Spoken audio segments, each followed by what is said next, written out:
Sa umagang ito, ako'y bumangon sa ngalan ng Ama, ng Anak, at ng Espiritu Santo. Amen. Aking mahal na Panginoon, ngayon, ang araw ay sumikat para sa akin. Ang iyong liwanag ay isang yakap. Ang iyong init, isang paalala na ikaw ay narito. Pinapasalamatan kita sa bagong araw na ito. Dahil ang bawat umaga ay isang panibagong simula. Isang puting canvas kung saan ikaw ay nagpipinta. Ang mga kulay ng iyong awa at ng iyong pag-ibig. Maglakad kasama ko, Panginoon, dahil ang aking mga hakbang ay hindi tiyak. At ang mundo ay puno ng mga anino. Nawa ang iyong liwanag ang maging kompas ng aking puso, upang ako'y gumanap ng aking mga tungkulin, hindi sa pagod, kundi sa sigla, hindi sa takot, kundi sa pag-ibig. Ngayon, ako'y humihingi sa iyo. Punuin mo ako ng pag-asa, upang walang problema ang maging mas malaki kaysa sa aking pananampalataya. Walang pagsubok na mas malakas kaysa sa iyong biyaya. Walang takot na mas siksik kaysa sa iyong kapayapaan. Alisin mo sa akin ang pagdududa na nagpaparalisa, ang pagkabahala na humahadlang, at ang takot na nagtago sa iyong mukha. Sa iyo, Panginoon, natatagpuan ko ang aking lakas.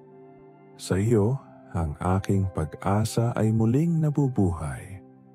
Ako'y nagtitiwala sa iyong plano, dahil ito ay mas malaki kaysa sa aking mga pangarap, mas perpekto kaysa sa aking mga hangarin. Ipinagkakatiwala ko sa iyo ang aking buhay, ang aking mga pangangailangan, ang aking mga pinakamalalim na lihim. Ipadala ang iyong Espiritu Santo, Panginoon, upang ako'y maging sisidla ng pag-asa, isang daluyan ng iyong kabutihan.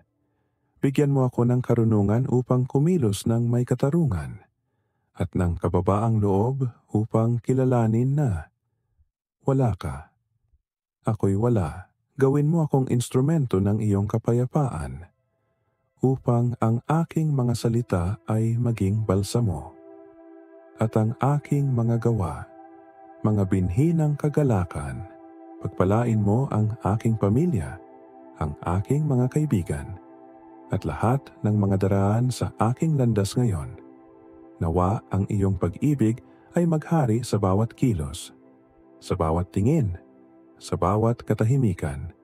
Sa araw na ito, Panginoon, punuin mo ang aking puso ng pag-asa, ng kapayapaang lampas sa pangunawa, ng kagalakang hindi nakasalalay sa mga pangyayari. Naaalala ko na ikaw ang aking kanlungan, ang liwanag na nagbibigay liwanag kahit sa pinakamadilim na gabi. Ang iyong presensya ang aking ligtas na daungan, ang lugar kung saan ako'y nakakahanap ng aliw at seguridad. O Ama, ikaw ang aking tagapagligtas, ang tagapagtanggol na hindi kailanman natutulog. Lumalapit ako sa iyo na may kababaang loob. Hawak ang iyong mga pangako na parang ilaw. Huwag matakot, sapagkat ako ang iyong Diyos. Palalakasin kita at tutulungan kita. Susustentuhan kita sa aking kanang kamay na makapangyarihan. Inuulit ko ang mga salitang ito. Panginoon, dahil ito ang aking angkla, walang problema ang mas malaki kaysa sa iyong kapangyarihan. Walang bagyo ang mas malakas kaysa sa iyong katahimikan. Kapag ang pagdududa ay sumasalakay sa akin, ako'y bumubulong. Lahat ay kaya ko sa Kanya na nagpapalakas sa akin. Kristo, Ikaw ang dahilan ng aking tapang, ang bukal ng aking lakas. Kahit na hindi ko nauunawaan ang iyong mga daan, ako'y nagtitiwala. Dahil sinabi mo, magtiwala ng buong puso sa Panginoon At huwag kang umasa sa iyong sariling pangunawa. Kilalanin siya sa lahat ng iyong mga landas, at siya'y magtutuwid ng iyong mga daan. O Ama, may mga araw na ang aking lakas ay nauubos, at ang pag-asa ay tila malayo. Sa mga sandaling ito, ipaalala mo sa akin ang iyong pangako. Ako'y makakasama mo sa lahat ng mga araw.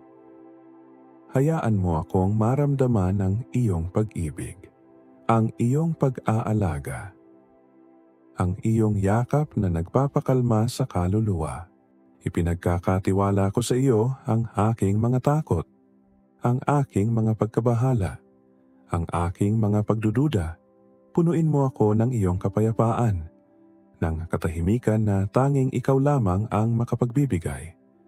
Kinikilala ko ang aking mga kahinaan, Panginoon, at umaasa sa iyong biyaya dahil ito ay sapat para sa akin. Sa aking kahinaan, ipinapakita mo ang iyong kapangyarihan. Sa aking imperfection, ipinapakita mo ang iyong kasakdalan. Ngayon, ibinibigay ko sa iyo ang lahat na may pusong puno ng pasasalamat at pagtitiwala. Ikaw ang aking lakas, ang aking pag-asa, ang aking tagapagligtas. Walang makapagbibigay sa akin ng hiwalay mula sa iyong pag-ibig, at walang problema ang makapagwasak sa akin.